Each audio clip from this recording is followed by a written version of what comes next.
আজকে নিয়ে আসছি গত এডিআরের গ্রাজুয়েট লেভেলের থার্ড গ্রেড যে এক্সাম হয়েছিল সেই কোয়েশ্চন পেপারের রিজনিংয়ের সেকেন্ড পার্ট নিয়ে আপনাদের সম্মুখে। সেকেন্ড পার্টের কোয়েশ্চনটা হবে আজকে 61 নম্বর থেকে শুরু করব। তো এখন আমি কোয়েশ্চনটা পড়ে নেই।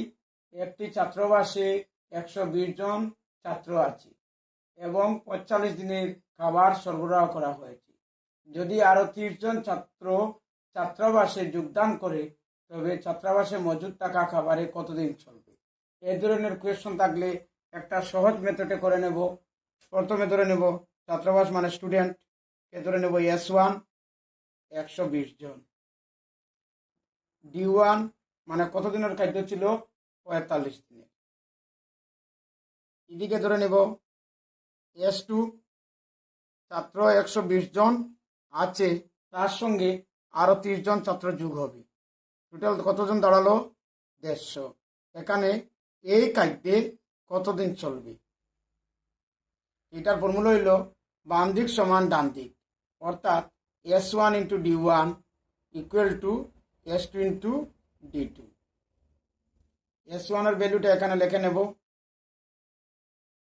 আর S2 এর ভ্যালুটা হবে লিখে নিলাম, ভাগ হয়ে আসবে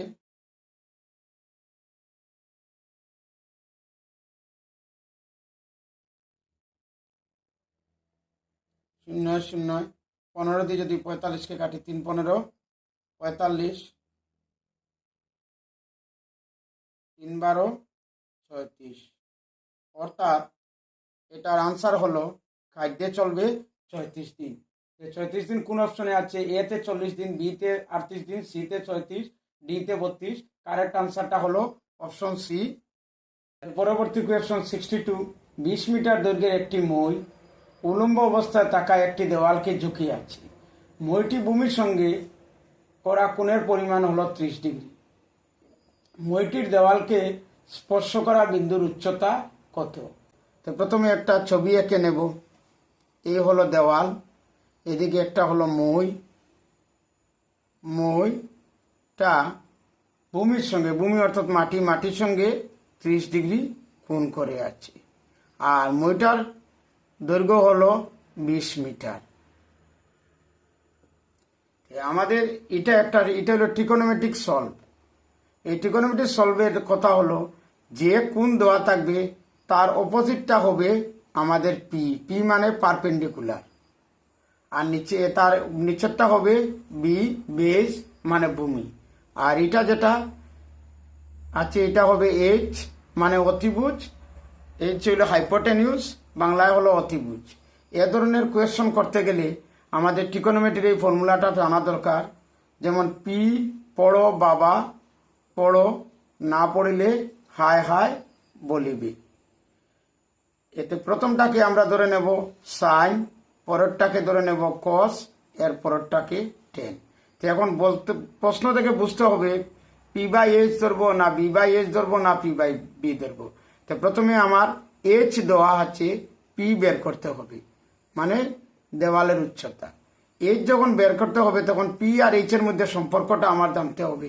এইচ দেওয়া আছে, পি বের করতে হবে। তো এটা যদি আমি এই ফর্মুলাটা ইউজ করে নিই পি বাই এইচ, তো পি বাই এইচ কার ফর্মুলা? সাইন। এখানে কি লিখবো?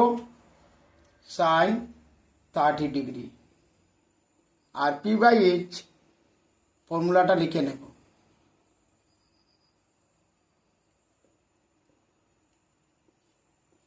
পি বাই এইচ সাইন 30 ডিগ্রির ভ্যালুটা হলো হাফ। পির ভ্যালু নাই, পির জায়গায় রেখে দেব, আর এইচ এর ভ্যালু হলো 20। এরকম যদি সমান চিহ্ন থাকে তে নিচে নিচে কাটা যায়, 2 দিয়ে ভাগ করলে বা কেটে নিলে 10 হবে। এখন ক্রস মাল্টিপ্লিকেশন করে নিই, পি একে পি, 10 একে 10, অর্থাৎ দেওয়ালের উচ্চতা দাঁড়ালো আমার 10।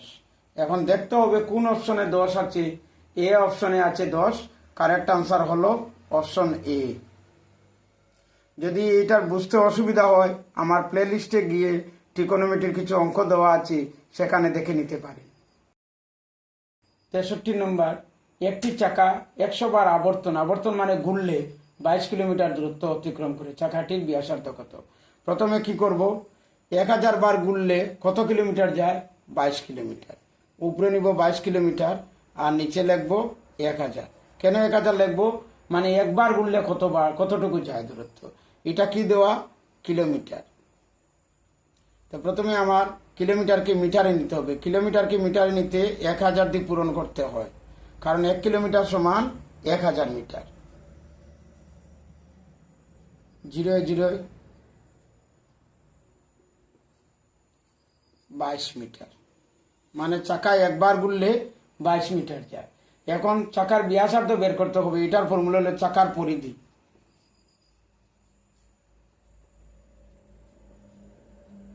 চাকার পরিধির ফর্মুলা হলো 2πr। এখানে পরিধি কত বের করলাম? 22। পায়ের ভ্যালুটা হলো উপরে 22 নিচে 7 আর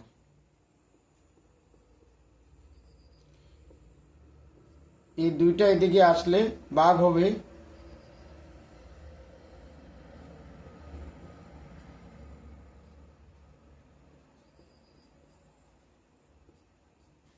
11। এটা যখন এদিকে আসবে ভগ্নাংশটা উল্টে যাবে।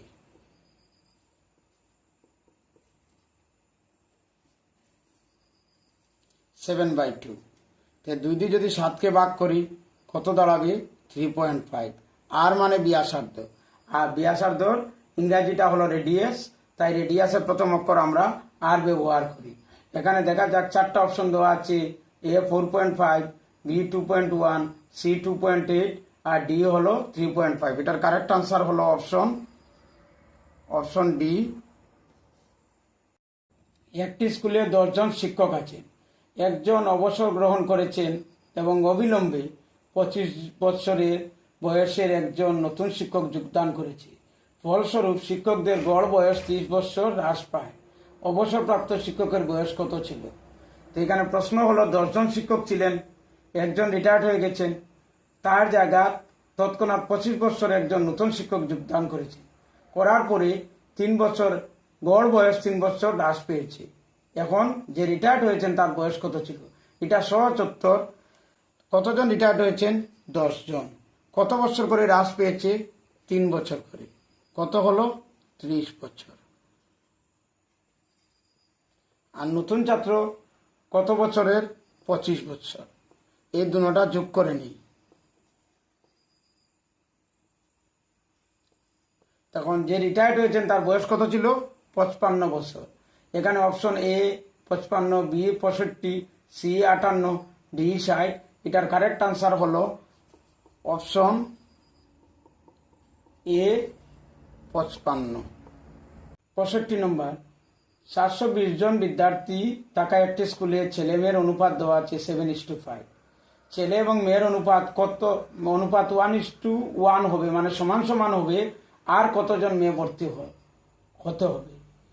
তো প্রথমে আমরা কি করব, ছেলে মেয়ের অনুপাত দেওয়া আছে, ধরবো 7x আর 5x। ছেলের অনুপাত ধরবো 7x, মানে 7:5, কথার অর্থ ছেলে 7x আর মেয়ে 5x, ইকুয়াল টু কতজন? 720। এই দুটোটা যোগ করে নেব।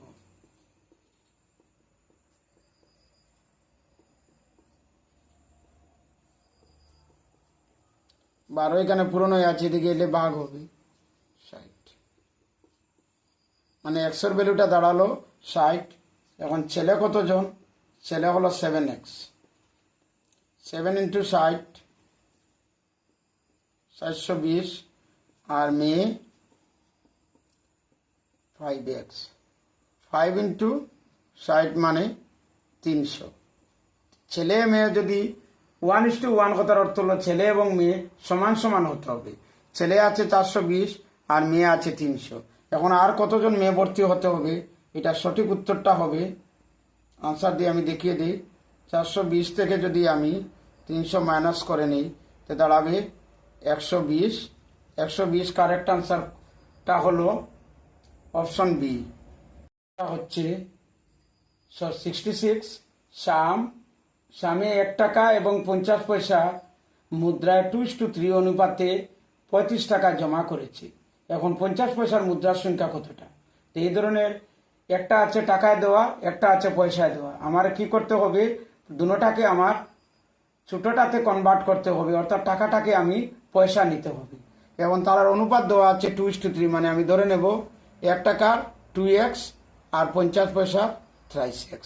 তো এটা সোজা হিসাব হলো 1 টাকাকে আমি 100 পয়সা চলে নেব, তো 2x কে আমি 100 দিয়ে পূরণ করব, যোগ 3x কে 50 দিয়ে পূরণ করব, মানে 1 টাকা সমান 100 পয়সা, এদিকে 50 পয়সা দেওয়া আছে। আর ডান দিকে কি দেওয়া আছে, 35 টাকা। তখন টাকাকে আমি পয়সা নিতে কি করব, 100 দিয়ে পূরণ করব।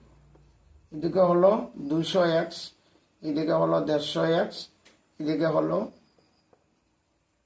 এই দুটা যোগ করে নেই, 150x, 350x, এটা পূরণ আছে। এদিকে গেলে ভাগ হবে, 0 0 কাটলাম, 35 দিয়ে কাটলে 1, আর এখানে একটা 0 থেকে গেল। এখন আমাকে প্রশ্নে বের করতে হবে 50 পয়সার মুদ্রা। তো 50 পয়সার মুদ্রাটা হলো 3x, 50 পয়সার মুদ্রা হলো 3x। 100 ভ্যালু পেলাম আমি 10, মানে 3 ইন্টু 3 পূরণ 10, 3 10 30, 30টি মুদ্রা। এখন দেখতে হবে কোন অপশনে 30টি দেওয়া আছে। অপশন এ 20, অপশন বি তে 25, অপশন সি তে 30, অপশন ডি তে 35। কারেক্ট আনসারটা হলো অপশন সি। নিম্নে উল্লেখিত বৃত্তচিত্রটি একটি প্রতিষ্ঠানের বাৎসরিক ব্যয়ের তথ্য প্রদর্শন করে। করের বৃত্তাংশজনিত অবস্থান করা কোণের মাপ বের করতে হবে। নিচে দেওয়া আছে একটি চিত্র দেখতে পাচ্ছ, ইয়াকে বলা হয় পাই চিত্র। পাই চিত্রে বিভিন্ন ভাগ দেওয়া আছে: কর, মানব সম্পদ, প্রশিক্ষণ, বিদ্যুৎ, ভ্রমণ, চুক্তি বা টিকা, পরিকাঠামো। তো এরকম যদি আমার কোণের পরিমাণ বের করতে হয়, মোট আমার যোগ করতে হবে। কর, মানব সম্পদ, প্রশিক্ষণ, বিদ্যুৎ, ভ্রমণ, চুক্তি, পরিকাঠামো সবগুলো আমি যোগ করব। যোগ করে যোগের পরিমাণ আসবে আমার, যোগ করে দেখতে পারো, হবে 2000। আর করের পরিমাণ কত দেওয়া আছে, 450। যখন আমরা কোণের পরিমাণ বার করব তখন আমাদেরকে 360 ডিগ্রি দিয়ে পূরণ করতে হবে। এই 0 0 0 0 কাটলাম, 5 দিয়ে কাটি, 5 নং 45, 5 দিয়ে 20কে ভাগ করলে হবে 4, 4 দিয়ে 34কে ভাগ করলে হবে 9। এখন আমার এখানে থাকলো 9 পূরণ 9, 9 নং 81 ডিগ্রি। এখন দেখতে হবে কোন অপশনে আমার এই 81 ডিগ্রিটা আছে। এটা সঠিক উত্তরটা হলো অপশন ডি। অপশন ডিতে আমাদেরকে দেওয়া আছে 81 ডিগ্রি। 68 নম্বর কোয়েশ্চন, উপযুক্ত চিত্র নির্বাচন করে চিত্রক্রমটি পূর্ণ করো। দেখতেই পাচ্ছ বোর্ডের মধ্যে আমি এই পুরোটা এঁকে নিয়েছি। এখন কি দেওয়া আছে আমাকে দেখতে হবে এবং কি বের করতে হবে। প্রথমটাতে দেওয়া আছে 2টা তীরের সামনা দিক, একটা তীরের পিছন দিক। এর পরেরটা তো একটা তীরের সামনা দিক, 2টার পিছন দিক, একটার সামনা দিক, পিছন দিক, 2টার সামনা দিক, একটার সামনা দিক, 2টার পিছন দিক। প্রথমে পিছন দিক আলাটা মধ্যে, এরপরে নিচে, এটার সামনার লগে এটার অ্যাডজাস্ট হচ্ছে, এরপরে এটার পিছন দিক, এটার আবার সামনা দিকে অ্যাডজাস্ট হচ্ছে। এখন আমরা অপশনটা দেখে নেই। এটার পিছন আছে, এটার সামনা, এটার পিছন আছে, এটার সামনা আছে।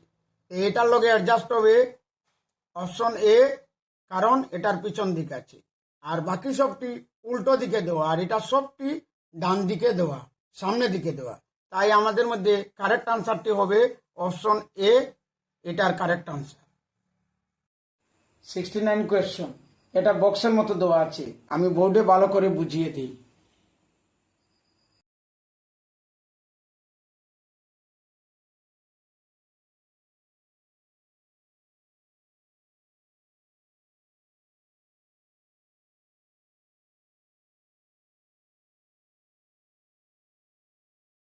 এরকম দেওয়া আছে, আমি বোর্ডে লিখে নিয়েছি 1 4, এরপরে দেওয়া আছে 2 2, এরপরে দেওয়া আছে 4 1, এরপরে দেওয়া আছে 3 4, 5 3, এই কর্নারে আছে কোয়েশ্চন মার্ক। এটা সোজা হিসাব হলো, প্রথম দিকে এদিকে কত নম্বর লাইন, 1 নম্বর লাইনের জন্য 1, আর এদিকে কত নম্বর লাইনে আছে 4 নম্বর গোটা। এদিকে হলো প্রথম 1 নম্বর লাইন, আর এদিকে হলো 4 নম্বর গোটা, 1 2 3 4। এদিকে উপর দিক থেকে 2 নম্বর লাইন, 2 নম্বর গোটা, এদিক থেকে 2 নম্বর, তাই 2 2। এই দিক তনে উপরে তনে কয়টা গোটা নামছে 4 ঘর, আর এই দিক তনে প্রথম গোটা, তাই হয়েছে 4 1। মিডিলে আছে এদিক থেকে 1 ঘর 2 ঘর 3 ঘর 4 ঘর, আর এই দিক তনে হলো 1 ঘর 2 ঘর 3 ঘর। ঠিক সেই রকম 1 2 3 4 5 ঘর, আর এই দিক তনে 1 2 3 ঘর। তো এটা কি হবে, এদিক তনে আছে 1 2 3 4 5, আর এই দিক তনে 1 2 3 4 5। তো এটা সঠিক আনসারটা হবে এখানে কি হবে 55। তো 55 কোন অপশনে আছে, অপশন বি তে আছে 55 দেওয়া। এটা সঠিক আনসারটা হবে অপশন বি। তো লাস্ট কোয়েশ্চন 70 নম্বর, নিম্নে দেওয়া শ্রেণীগুলির মধ্যে থাকা সম্পর্কটি কোন চিত্রের সব থেকে ভালোভাবে প্রতিনিধিত্ব করে তা চিহ্নিত করো। এই যে চিত্রগুলা দেওয়া আছে এগুলাকে বলা হয় বেন চিত্র। তো কার কার মধ্যে সম্পর্ক দেখাবো, ভাই স্বামী মানুষ। দেখো ভাই স্বামী হতে পারে না, স্বামী আর ভাই এটা দুইটা আলাদা আলাদা সম্পর্ক। আর মানুষ, ভাইও মানুষের মধ্যে পড়ে আর স্বামীও মানুষের মধ্যে পড়ে। তাই বেন চিত্রটাকে আমি কিভাবে দেখাবো, এটা বেন চিত্র হবে প্রথমে একটা 4টা অপশন দেওয়া আছে দেখতে পারবে কোয়েশ্চনে। এখানে কি করব, প্রথমে এই দেখাবো মানুষ, আর ভাই আলাদা আর স্বামী আলাদা,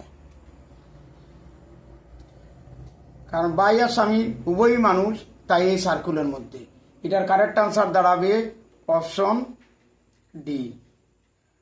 লাইক শেয়ার এবং সাবস্ক্রাইব করবেন এবং আমার চ্যানেলের সঙ্গে জড়িত থাকবেন।